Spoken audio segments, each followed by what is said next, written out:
good mixing result depends on several different factors. In this video, we will highlight some of them. In most mixing applications, there must be varying degrees of both turbulence and bulk flow. The term bulk flow means that the fluid in the entire tank volume is in motion.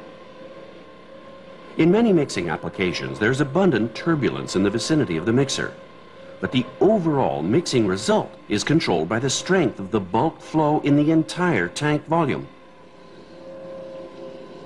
In such bulk flow controlled applications, the submersible mixer has its particular advantages. It's the jet from a submersible mixer that creates a bulk flow in the tank. Thanks to its freedom of placement and orientation, a submersible mixer can create a good bulk flow that reaches all parts of the tank. But it's not only the placement and orientation that are important to bulk flow creation.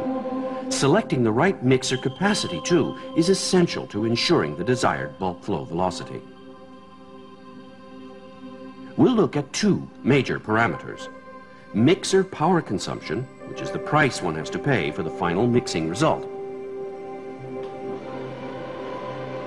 and mixer thrust, which is the reaction force from the jet that actually generates the bulk flow. All in all, what we want is a mixer thrust to create a bulk flow, and we want to achieve this with a minimum of power consumption. We put together a model so we could demonstrate how power, thrust, and resultant bulk velocity relate both to each other and to the mixing that takes place. The model shown here is an annular tank with an overall diameter of approximately 1.5 meters. The model mixer consists of a scale propeller driven by a right-angle gear unit. To visualize the flow patterns in the tank, and particularly to demonstrate them on film, we used water-filled ping-pong balls. For this series of demonstrations, we selected two propellers that look very similar to each other. In the examples that follow, both propellers are mounted and oriented in the same manner. In this split-screen view of the model, both mixers are running at an input power of 8 watts. Note how the ping-pong balls are carried along at a much faster rate in the right screen.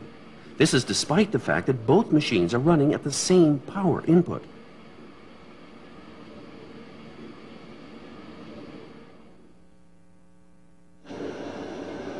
Here's the same test again, but this time the power inputs are not equal.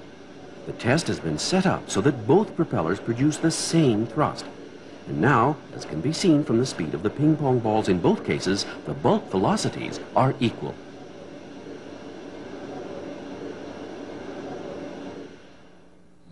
Ping-pong balls may seem quite far removed from real applications, so we replace them with solid plastic particles having a density higher than that of the water.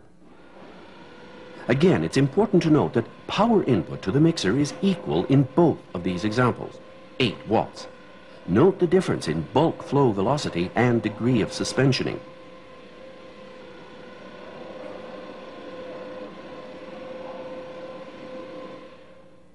A side view of the mixers in action makes it easier to see how the two machines with equal power inputs can have such dramatically different effects. Movement around the poor propeller shows a lot of energy going into the surrounding water. There's even some good scouring occurring immediately in front of the propeller. But a dune of settled particles is building up not far downstream. Now notice the difference in the right picture. The energy from this jet is translated into a bulk flow throughout the tank, rather than just in the vicinity of the propeller. And the particles are well suspended by the bulk flow.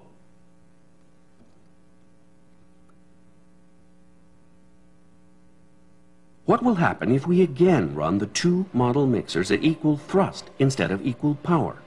Here, both mixers are producing equal amounts of thrust. See how the bulk flows and levels of suspensioning are the same in each model?